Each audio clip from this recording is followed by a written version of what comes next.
Bonjour à tous et bienvenue sur ce nouveau format vidéo.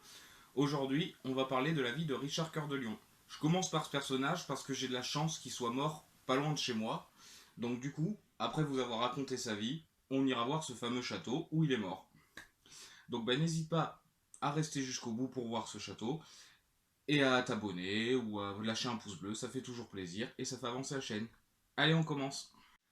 Richard Ier dit Cœur de Lion est né en Angleterre en 1157. Son père c'est Henri II, roi d'Angleterre, et sa mère c'est Aliénor d'Aquitaine, duchesse d'Aquitaine.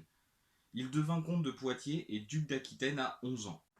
Après la mort subite de son frère aîné, Henri le Jeune, il hérita de la couronne et devint roi d'Angleterre pendant 10 ans. Mais il ne parla jamais anglais. Le mec est anglais, mais ne parle pas anglais. Avant la mort de son père, Richard Cœur de Lion mena une révolte avec ses frères pour le détrôner. Et tout ça parce que son père avait pris pour maîtresse la princesse Adèle, fille de Louis VII, roi des Francs, qui lui était promise. Les repas de famille devaient être sympas. Mais notre petit Richard se dégonfla quand même quand son père lui proposa un combat en face à face. Le mec avait un certain courage, mais pas trop. Il demanda même son pardon et renouvela ses vœux de soumission à son père. Ah, c'est pas foufou, hein. Il te pique ta gonzesse et en plus t'es soumis. Quand Richard fut proclamé roi d'Angleterre, il n'y mettait pratiquement jamais les pieds et préférait se consacrer aux possessions qu'il avait en France et y puisait beaucoup de richesses d'Angleterre pour participer à la troisième croisade, je vais y arriver, pardon, troisième croisade en Terre Sainte. En 1190, il part finalement avec son ami Robert de Sablé, grand maître des Templiers, pendant cette bataille, notre cher Richard batta 2 fois les armées du grand Saladin. Le mec a quand même pris un sacré paquet de courage depuis qu'il n'osait pas affronter son père, hein. Il reprit Saint-Jean d'Acre aux mains des Sarrasins et y plaça son neveu, le comte Henri II de Champagne. Sur le retour, il se fit capturer par Léopold V, duc d'Autriche, après l'avoir insulté publiquement pendant la croisade. Le mec bat Saladin, insulte publiquement des ducs d'Autriche et tout le tralala. Le mec avait quand même pris un sacré bonbon à la confiance depuis sa jeunesse, hein. Il reprit une à une les forteresses du royaume et le château de Nottingham fut le dernier à tomber. Une fois qu'il eut récupéré son trône, il décida de revenir sur ses terres en France, car là aussi, Philippe Auguste, roi des Francs, lui avait pris tous ses fiefs français. Donc le mec part pendant 4 ans, se fait piquer son trône en Angleterre et ses terres en France. Part pas la prochaine fois, hein. Mais Philippe Auguste se renda vite compte qu'il ne faisait pas le poids face à notre Iri. Et celui-ci récupéra ses terres au fur et à mesure des années. Le 26 mars, Richard fut atteint par un carreau d'arbalète et meurt 11 jours plus tard de sa blessure à cause de la gangrène. Donc c'était le 6 avril 1199 que Richard Cœur de Lion s'est éteint. J'espère que cette petite biographie t'a plu. Maintenant, on va partir voir ce château. Allez, on y va, c'est parti. Donc voilà, on vient d'arriver au château. On va aller le visiter, c'est parti, il est sur ma droite, on y va. Alors d'après ce qu'on raconte, la personne qui a tué Richard Cœur de Lion était tout en haut là, de cette tour. Et il l'a touché d'un carreau d'arbalète, hein, comme je l'ai dit précédemment. Donc il visait bien, mais comble de la chose, ils étaient que 2 arbalétriers pour toute l'armée de Richard Cœur de Lion. Donc c'est quand même pas de chance. Apparemment après on a le droit de monter sur cette tour. Je vous garantis rien, parce que j'ai le vertige, donc elle est quand même assez haute.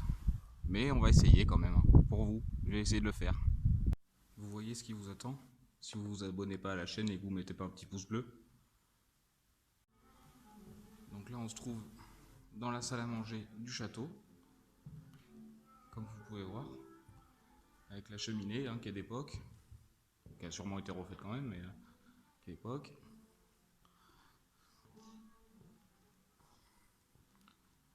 Une armure, très belle armure.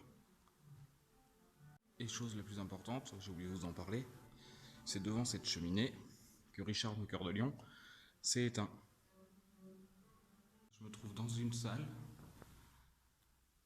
assez haute, excusez-moi pour la résonance, hein, forcément, et on a des petites meurtrières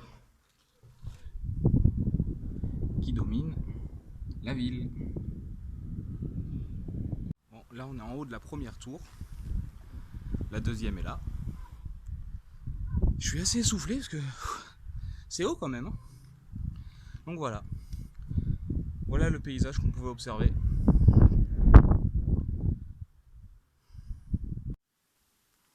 Alors je suis désolé, la lumière est très mauvaise, hein, forcément, parce qu'on est en dessous du château et on est dans les anciennes cuisines.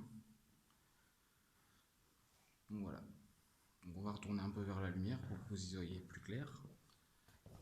Parce que les cuisines continuent ici. Voilà. Avec un petit tigre en cage pour la petite blague. Je me trouve au pied de la tour, dans l'ancienne chapelle du château. Bon, il reste vraiment plus grand chose de la chapelle. Mais selon la légende, c'est ici que les entrailles de Richard Cœur de Lion sont enterrées. Et le propriétaire, quand on est arrivé, nous a expliqué qu'il avait eu les autorisations de lancer des fouilles archéologiques pour pouvoir les retrouver. Donc il attend, là, ça va pas tarder à commencer apparemment. Donc allez, on se rejoint en haut de la tour, si j'y arrive. Bon bah ça y est, j'y suis. Voilà. Et au final, ça va. Parce que bon, les murs sont assez hauts, donc ça va. Ne pas se pencher au-dessus de la balustrade. J'en ai pas l'intention de toute façon. Donc voilà. Voilà d'où a été tué Richard Cœur de Lion. Tout à l'heure, j'étais à la tour là. Donc voilà. Voilà ce qu'on peut voir de la tour.